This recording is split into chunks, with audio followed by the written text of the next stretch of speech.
Нурес каналында жаңылыктар топтому. Акыркы сааттардагы жаңылыктар менен таанышып алыңыздар. Биздин каналга жазылып, видеого лайк басып, жаңылыктар менен өз убагында кабардар болуп туруңуздар. Куркак учугу оорусу менен ооруган балдарды дарылоо боюнча республикалык борбордо 120га чейин бала дарыланат. Бул оорукана 1937 жылы уюштурулган. Ал эми 1957 жылы 36 гектар жер бөлүнүп берилген. Бирок 2005 жылдан тартып бул балдар ооруканасынын жерине көз арта башташкан. 2012 жылы премьер-министр Бабановдун колу менен балдар ооруканасынын 9,5 гектар жерин уурдап алышкан. Мындай аракеттер дагы деле уланып келе жатат. Ошондуктан мен өкмөттөн мындай өз билемдикти токтотууну талап кылам деп билдирди бүгүн 12 декабрда Жогорку кеңештин отурумунда депутат Евгения Строкова.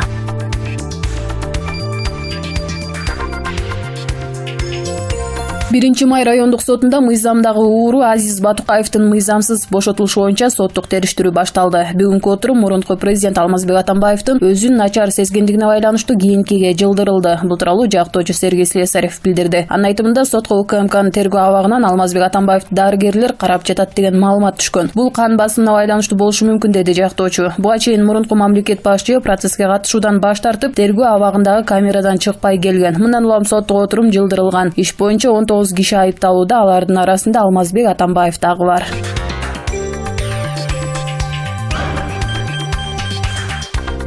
Мурдагы президент Алмазбек Атамбаевга күч структураларынан 3 жолу суракка чакыруу келген, бирок ал мыйзамга баш ийбей баруудан баш тарткан. Бул тууралуу парламент депутаты Тынчтык Шайназаров Жогорку кеңештин жыйынында билдирди. Анын айтымында кийин түшүндүрүү иштерин жүргүзүү үчүн Ички иштер министрлигинин орун басары Мирлан Каниметов Атамбаевдин үйүнө келгенде мурунку президенттин тарапташтары аны киргизбей койгон. Атамбаев өз сөзүндө эгерде мени бирөөлөр суракка алып барам десе, мен курал колдонуп ок атам деп ачык эле айткан, деди Шайназаров.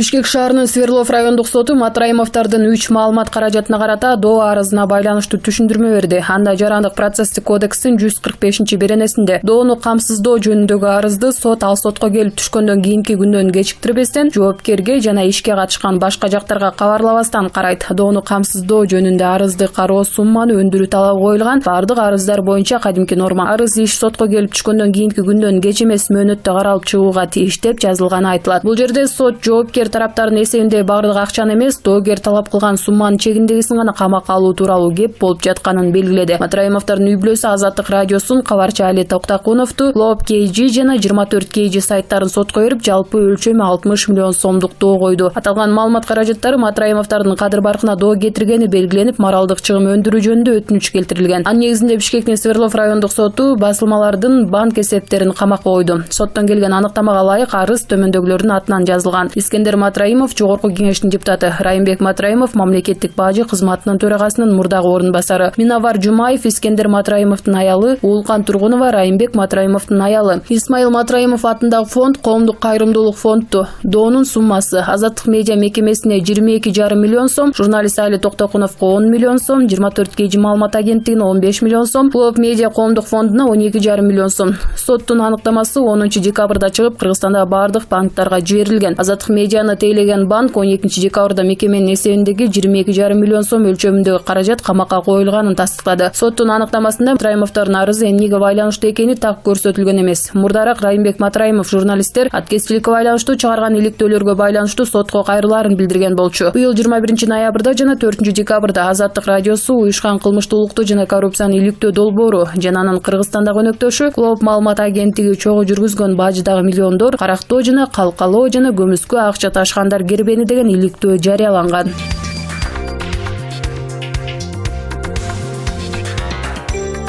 Кыргыз Республикасынын Жогорку кеңешинин мурдагы депутаты Равшан Жээнбеков камакка алынды. Бул тууралуу Ички иштер министрлигинин басма сөз кызматы билдирди. Ички иштер министрлигинин тергөө кызматы тарабынан сотко чейинки өндүрүштө Кылмыш жаза кодексинин 244 беренесинин 2-бөлүмү барымтага алуу менен жана 264 беренесинин 1, 2 жана 3 бөлүктөрүнө ылайык массалык башламандыктарды уюштуруу, кылмыш иши, кылмыштардын жана жоруктардын каттоо бирдиктүү рейистерине катталган. Аталган кылмыш ишинин алкагында 2019 жылдын 12 декабрында Кылмыш жаза кодексинин кодексинин 244-беренесинин 2-бөлүгүндөгү карымтага алуу жана 264-беренесинин 1, 2 жана 3 бөлүктөрүнө ылайык массалык башаламандыктарды уюштургандыгы боюнча кылмыш жасагандыгына байланыштуу. Кыргыз Республикасынын кылмыш жана процессуалдык кодексинин 98-беренесинин талаптарына ылайык Кыргыз Республикасынын Жогорку Кеңешинин мурдагы депутаты 1970-жылы туулган Жээнбеков Равшан Бабырбекович Бишкек шаардык ички иштер башкы башкармалыгынын убактылуу кармап туруучу жайына камакка алынды. Аталган кылмыш иши боюнча тергөөнү Ички иштер министрлигинин тергөө кызматы жүргүзүүдө.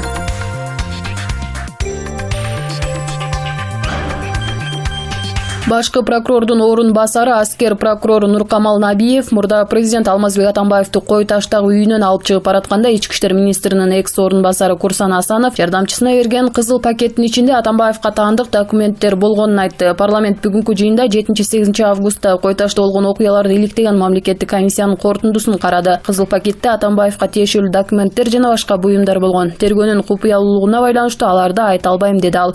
Белгилей кетсек, 13 августта социалдык тармактарда Атамбаевди кармоо учурунда Асанов андан акча, зер буюм жана маанилүү документтер салынган пакет алып жатат деген видео тараган.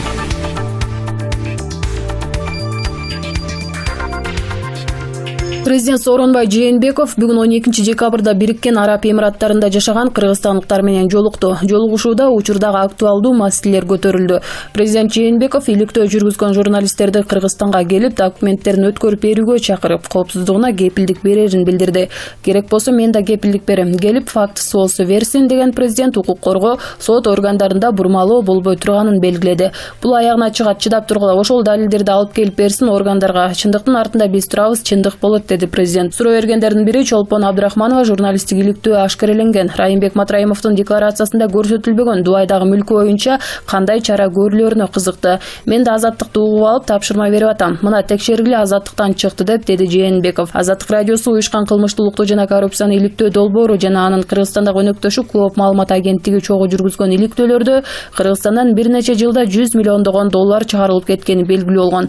Анда көпчүлүккө белгисиз Абдукадыр аттуу чет өлкөлүк үй-бүлөнүн карго компаниясы кыргыз бажысындагы көмүскө схемалар аркылуу ири суммада акчаны адалдаштырып миллиондогон доллар тапканы көрсөтүлгөн. Иликтөө ал иштерге мамлекеттик бажы кызматынын жетекчисинин мурдагы орун басары Райымбек Матраимовдун тиешеси бар экенин, Абдукадырдын үй-бүлөсү менен Матраимовдор өнөктөш экенин ашкерелеген. Матраимовдордун жубайы Дубайда жалпы баасы 12 миллион доллардан кем эмес 3 мүлккө ээлик кылаары, бирок ал декларациясында көрсөтүлбөгөнү аныкталган.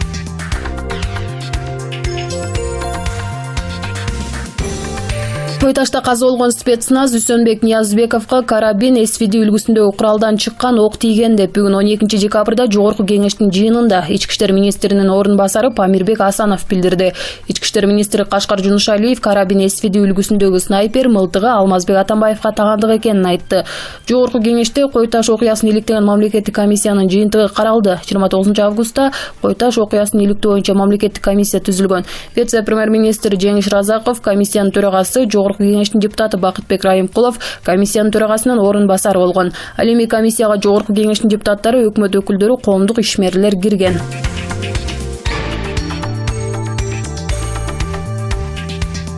Парламент депутаты Жанарбек Акаев Жогорку Кеңештин жыйынында 3 медианын сотко берилери замат алардын банк эсептери камакка коюлганын айыптады. Прокуратуранын өкүлү отурасыз Матраимовдор 3 медианы сотко бериптир. Эми сотко бергенге укугу бар, өз чындыгын коргосун. Бирок сотко берери менен Свердлов райондук соту басмалардын банк эсептерин камакка койду. Бул жакшы эмес жол. Эсибизге келели, азыр шаардык сот аны жокко чыгарыш керек. Матраимовдордун үй-бүлөсү Азаттык радиосун, кабарчы Али Токтакуновду, Клоп KG жана 24 KG сайттарын сотко берип, жалпы өлчөмү 60 миллион сомдук доо койду. Аталган маалымат каражаттары Матраимовдордун кадыр баркына доо кетиргени белгиленип, моралдык чыгым өндүрүү жөнүндө талап коюлган. Анын негизинде Бишкектин Свердлов райондук соту басылмалардын банк эсептерин камакка койду.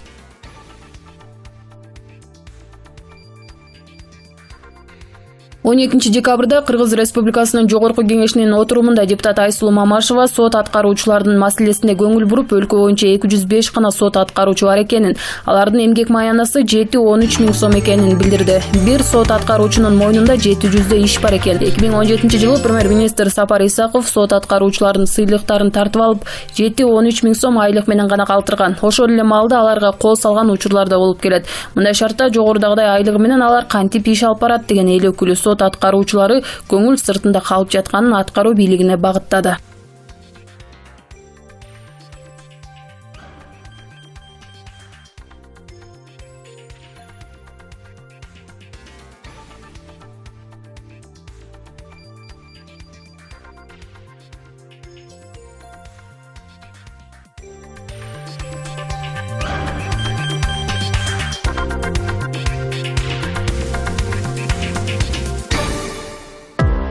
Нурес каналында жаңылыктар топтому. Акыркы сааттардагы жаңылыктар менен тааныша алыңыздар. Биздин каналга жазылып, видеого лайк басып, жаңылыктар менен өз убагында кабардар болуп туруңуздар.